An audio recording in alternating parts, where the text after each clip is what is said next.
Hello everyone, I'm back with another retrospective review this time. Obviously you can see from this it's Badcube's Oldtimer Series 01 Huff, which is obviously their version of Masterpiece Huffer. And I thought I'd take a look at this one for a number of reasons.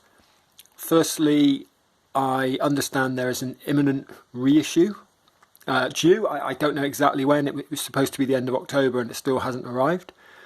And secondly, because we are also due a new version of the character from Fans Toys, supposedly at the end of this month, November, their rig. And again, I haven't heard much on that lately, so who knows if that will be on time. But it still seemed like it was worth giving this guy a once over, because there's obviously renewed interest in the character because of these releases. And obviously I looked at Gears the other day, so I thought it was probably a good idea just to do another Badcube retrospective review. So obviously I've had this figure for a while. I have boxed it up just so I can do a faux unboxing, but I have had it for quite a long time now. And it was actually an eBay purchase back when I wasn't really using eBay for bots because they were very expensive. But this popped up for 30 quid direct from China, and I was half expecting a box of beads or something to turn up. But no, it was the real deal for 30 quid. And it took 2 weeks to get here, so I was pretty chuffed with that. Anyway, I think it's probably going to cost you a little bit more than 30 quid this time around. I've seen sort of 55 being around the mark, plus postage, I guess, so 60 quid all in roughly from Kapow and Amiga Lock. Obviously, you can get it from the States as well if you're so inclined. But if you're in the UK, that's kind of the money you're talking, so sort of double what I paid. Anyway, let's get it unboxed and then we can take a look at the contents and I'll run you through the figure. Okay, so it's unboxed, but it occurred to me that I didn't actually show you the box, so I'll do that quickly now. Very reminiscent of the one we got with Gears with the two-tone colour coordinated box here. You get some nice artwork on the sides and on the back, and you get his tech specs there in Chinese, but you at least you get the actual tech specs themselves in English. Choking hazard warning there. It's very unusual on Chinese stuff, at least in English anyway. Yeah, so pretty standard box, nothing really to write home about there, so let's put that to one side. The other things you get in there are obviously pretty standard. You get a manual and a couple of collector's cards, and I say you got a couple with Gears as well. The manual's very similar, you know, nice full colour manual there with some nice illustrations. Some good colour pictures of the toy itself, and then some fairly comprehensive transformation instructions. Obviously this one comes packaged in alt mode, so you have to go from alt to bot. Some pictures of the options, the included accessories, and it also shows you that I don't believe you can do this with MP44's trailer, but with MP10's trailer certainly old Huff here could tow that. And I love the way they've blurred out the Autobot faction symbol there, like that's you know, going to prevent anyone from knowing what they're doing. And then this is some concept art for some of their line they did. I forget what it was called now, but it never really got off the ground, did it? It was this alternate line they did that I'm sure someone in the comments will probably remind me of after the fact. I believe they released the Huffer version, maybe. I'm sure they released one of them. I can't remember what it was called, but yeah, anyway, I wasn't really interested in that because, you know, it's not mainline G1. Collector cards, you get two, as I say, usual material. This is the Chinese language one, you know, pretty nice. This is the alternate English language one, which has his full bio there, and yeah, so pretty standard stuff. Nothing really exciting, but nice, and a nicer package than you get with some Masterpiece scale figures, even larger, more expensive ones. The figure itself comes in a clamshell like this, in, as I say, in alt mode. I have obviously opened this before, I've just put it back in so you can see what it looks like. So some of this stuff is loose. I'll take a couple of these out. These are a couple of the accessories, but I'll run through those in a moment. What I'm going to do now is I'm just going to take them out of the packaging because there's not really much point in showing that. And then yeah, we'll do a quick run through of the alt mode. So here's Huff in alt mode, and that's how he comes out of the box, obviously. I've already put some fraction symbols on there, a couple of water slides on either side, which I don't normally do for alt mode, but they were quite easy to do for this because it's quite a light figure. So it was when I was first practicing with water slides, and I figured I'd give it a go. I mean, alt mode, it's okay. I'll say that. Like I don't want to ramble on for too long in this video. I know I do that quite often, but this one I'm trying to keep a little bit shorter just for my own sanity. Yeah, it's okay. It's pretty lightweight and plasticky. There's a lot of hollowness, as you can see at the top there. You can see down into the truck bed, which is not really a bed, it's more a pair of legs with some panels. It's quite flimsy. There are some connection issues I find trying to get it popped in. This whole piece here, it actually connects underneath, where you can see essentially you turn it up right and you've got the whole bot underneath. There's a panel that's supposed to click in under here and hold that down. It pops out quite a lot. There you go, I've just pushed it back down now. I find that pops out a bit, and that causes it not to roll quite as smoothly as it could. But you know, all things considered, it's not too bad. It's obviously not cartoon accurate. That's the other issue with it. Not, you know, quite apart from the bed. The cab isn't. The cab should be more of an angle on the front there. So I can see why a lot of people were dissatisfied with this alt mode particularly, and looking forward to rig, just because that's slightly more accurate, or at least appears to be from the renders and pictures we've seen so far. But you know, again, this isn't terrible, and it looks okay. It's definitely more of a stylized version of the character rather than being completely tune accurate, but I quite like that, to be honest. I think it looks quite good. You know, it didn't disappoint me. As I said, I'm not really an alt mode person anyway. I've said this countless times in my videos. I'm more of a bot mode person, so there's very few things other than duplicates that I pose in alt mode, and I don't even transform back and forth that much either. So, you know, I'm quite glad when things come packaged in alt mode, because it means I only have to do a transformation once normally, unless you know, unless I'm doing a review. Sometimes I have to do back and forth a few times for comparisons. But by and large, it means that I can get away with one transformation, which lessens the likelihood of breakage and paint chipping and stuff like that. So, yeah, I'm all for things coming in vehicle mode, and I can just transform them once. So that's what you get. You know, I quite like the fact it's got the sort of toon blue windows. This is obviously another thing I should probably mention. I'm sure most people know this is a reworking of the original Cubex Huffy, I believe it was called, which was the first Huffer by what became Badcube, and that was less toon accurate than this is, even more so. So I don't want to go into too much detail about that, but I would not have bought that figure particularly because it had some it took some liberties, shall we say, with the cartoon aesthetic in bot mode that I really didn't care for. Whereas this second attempt allegedly is built a lot better, even though it's still quite lightweight.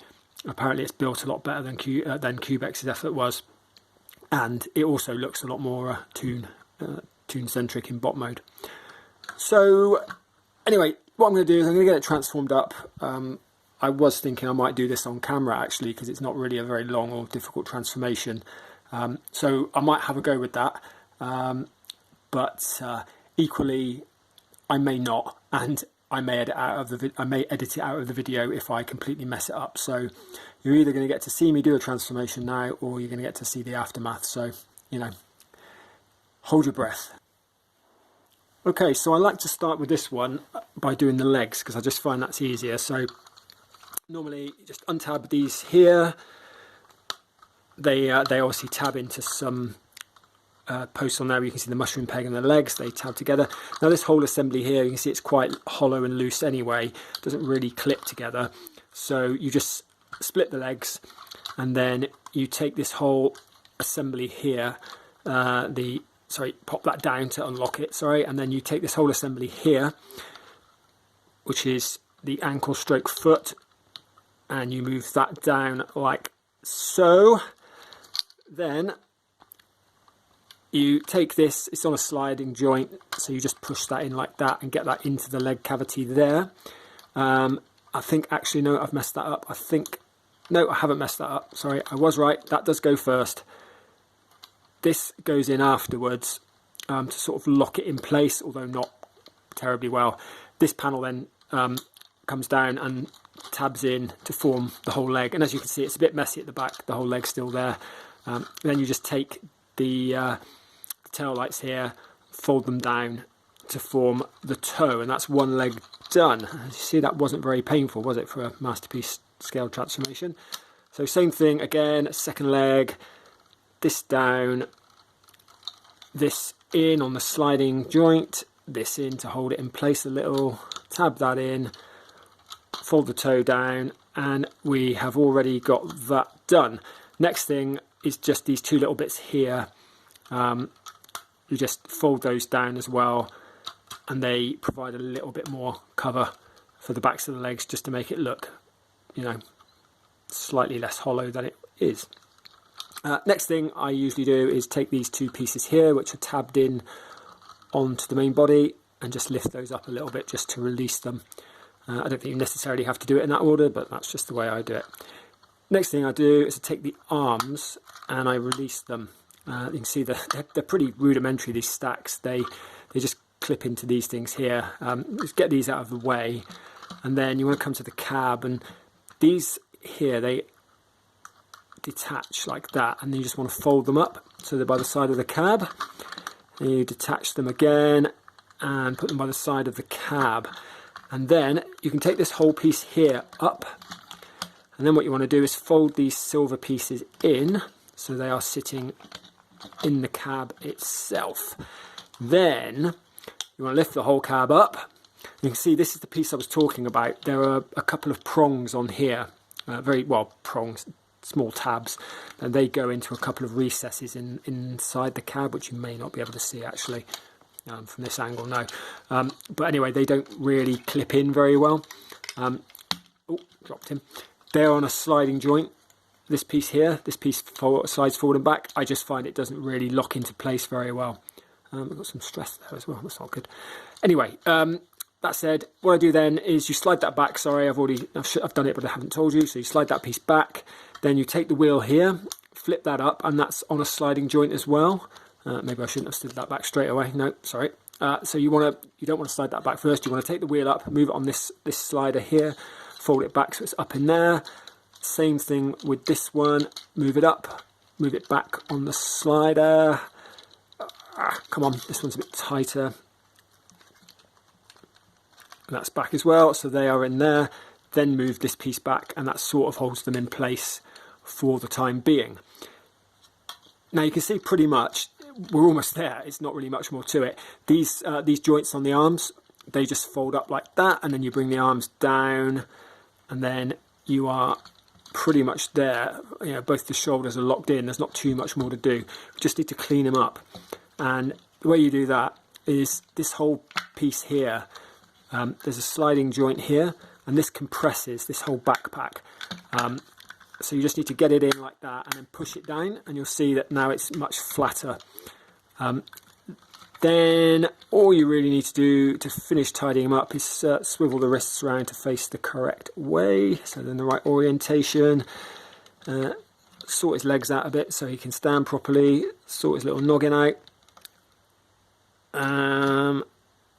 And then really you're kind of there. It does clip into that tab, sorry, you know, the tabs I mentioned inside, those two tabs clip in, and that holds the pack or the backpack, the hood, whatever you want to call it, relatively square on his back. And that is really it. There's not much more to it. Nice easy transformation. I wish to God they were all that easy. So yeah, that's him in bot mode. I really like it. Again, it has a few of the issues that I often associate with Badcube, and mainly, I've said this before, the Badcube feet. They really just can't do feet. It lets their bots down. You know, you come all the way down, and this thing looks pretty good until you get to here, and then it's just a bit of an afterthought. So that is slightly disappointing, but with that said, other than that, it looks really good. I love the colours. They've got the colours pretty much spot on.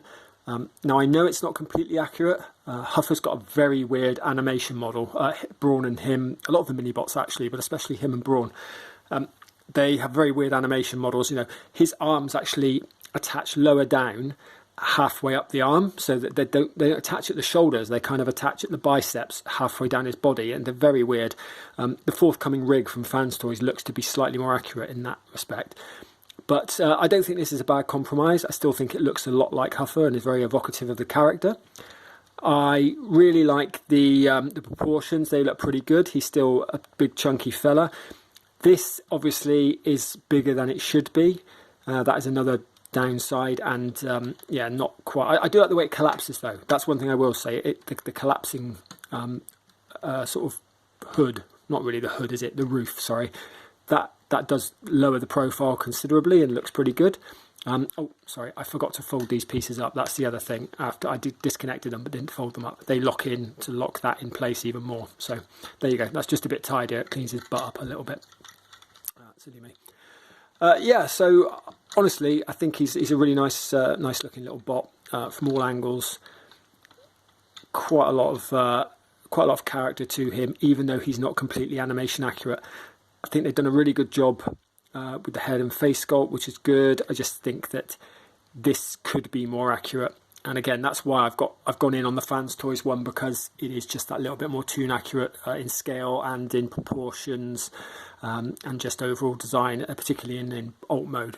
So anyway, what I want to do, just give me a second, I'm going to get the accessories together and I'll bring those in quickly.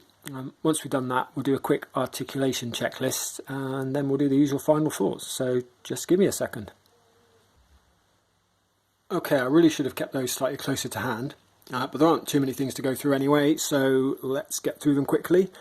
First off, we have, I'll just move this to the side because having something in the background always interferes with the focus on the camera.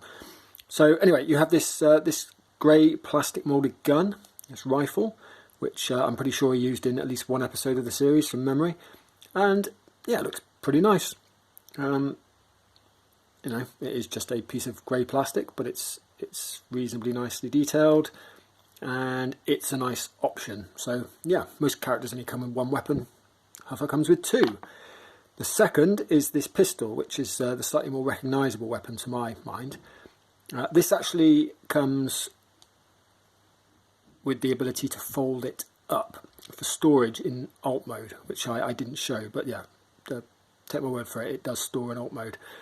But it's a nice little compact weapon there, as you can see, and it just unfurls on these hinges, and then, as you'd expect, these go into his hands via the usual sort of masterpiece system of the tab. He's got very stiff pins on his hands. I do worry about snapping them, but yeah, I don't know if you can see that. Just has the usual masterpiece tab to grip. They're quite tight to get in.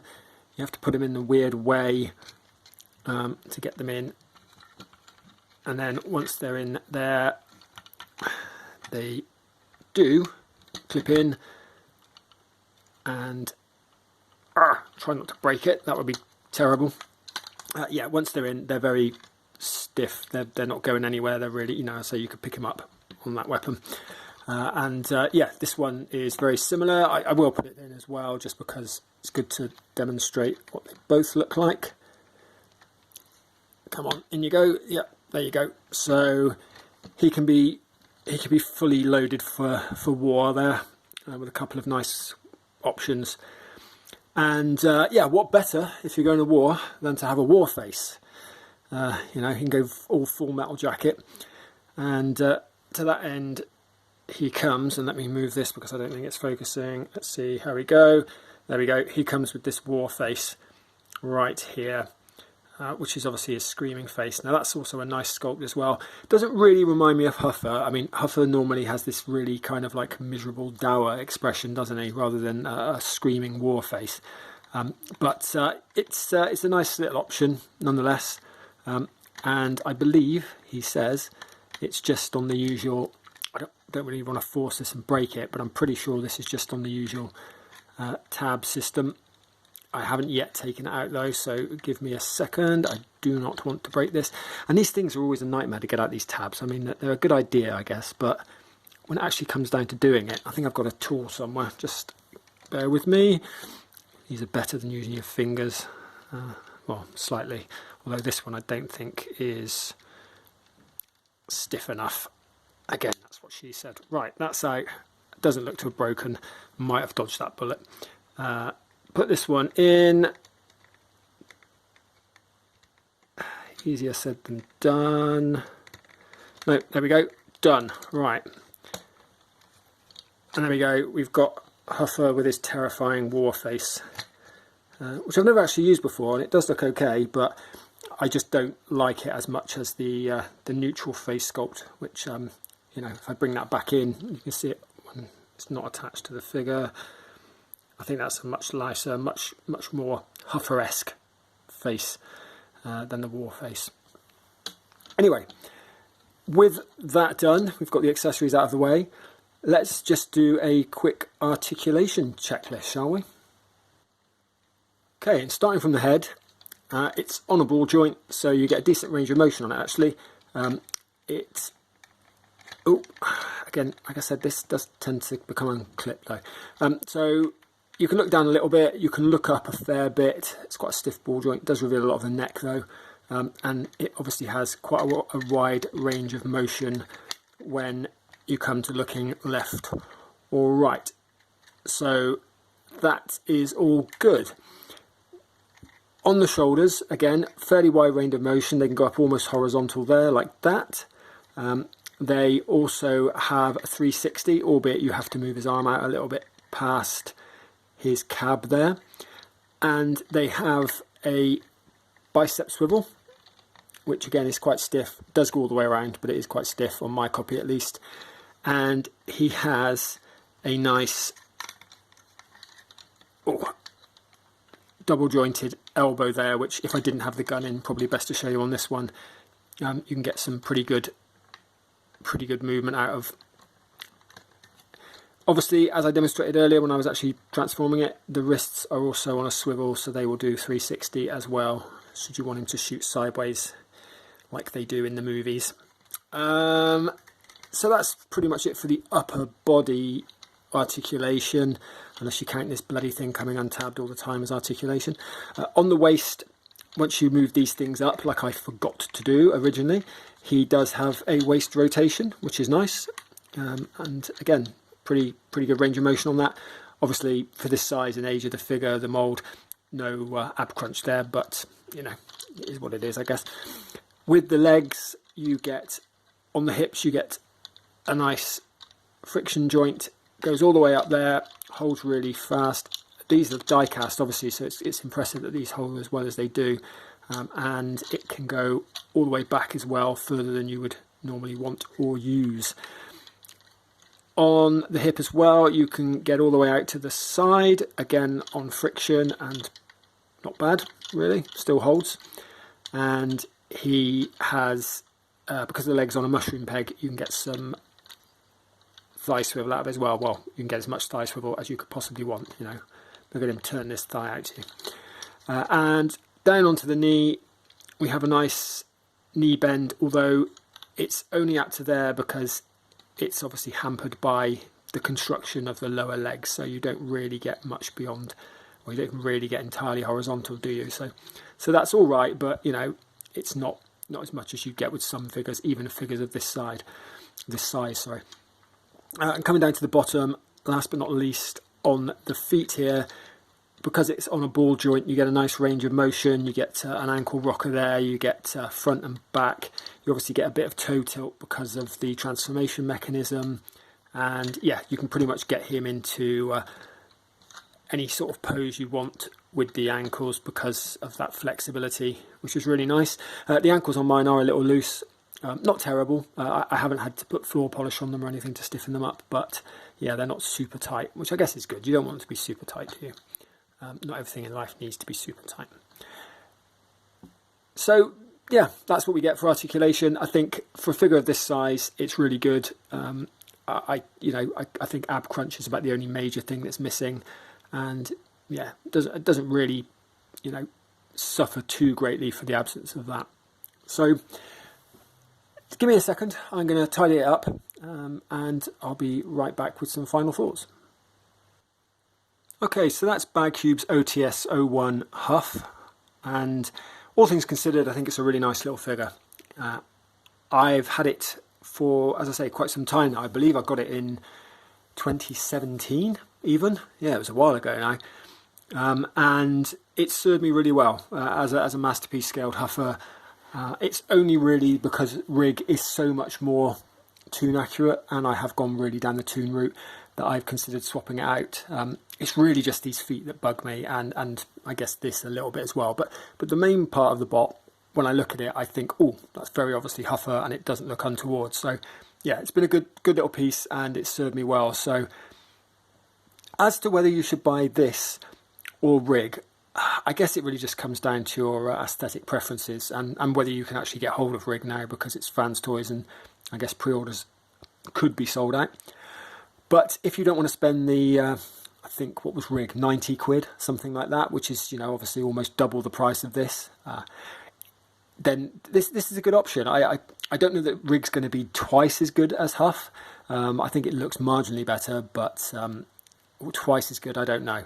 So certainly this is still a really viable option for anyone looking for a masterpiece huffer, and I have got absolutely, you know, no problems with endorsing it, with recommending it, whatever you want to say. It's a really great little figure, and it looks really good with the rest of the mini bots as well. It doesn't look out of place with things like what's his name, Hunk, Fans Toys Hunk, which is obviously a newer, more tune-centric bot from Fans Toys, and obviously that's going to pair a lot better with their own rig. But still, this guy looks pretty good next to him, and he obviously looks good next to the Badcube gears, and he doesn't look out of place next to the official MP45, or let's think X-Transbots Toro, as much as I have started to loathe that figure, just for its incongruous appearance. And yeah, you know, their wind charger as well. So I would say, you know, it's going to find a place in anyone's display, really. And so, yeah, definitely happy to recommend it on those merits. So thanks for tuning in for this one. I realise this is considerably shorter than usual, but I honestly didn't have as much to say about this guy. I've had him for a long time. There's not a lot to him. He's got a super simple transformation. There are other options coming as well. So, but I just thought it was a good time to do a little retrospective review on him, just in case you are on the lookout for a masterpiece huffer and you were looking at the Fans Toys and thought it was a little bit rich for your blood, or weren't entirely happy with the, you know, I know a lot of people aren't like me, they don't like the hyper tune look, so this is a good alternative. It's a nice blend between tune and toy, I think, so it could appeal to a lot of people's sensibilities. So yeah, thanks for watching, and hope you found it useful, and I'm hoping to be back. I wasn't actually expecting to do this, so I know I said this in my previous video for Robot Paradise Soundwave, well, Acoustic Wave, sorry, shouldn't use the real name, should I? But yeah, I know I said in the last one that I didn't know I'd be back before Christmas, but obviously I'm back very soon because of this. But now I am still waiting on the Robot Paradise tapes and rig, and I don't think Versus will be this year now, from what I've heard. I think January at the earliest, but also the MP52 Plus Skywarp. So I hope to have at least 2 or 3 more reviews before the end of the year. So yeah, should see you before Christmas, but if I don't, have a good one, and whatever you do, take care, stay safe, and I'll catch you later.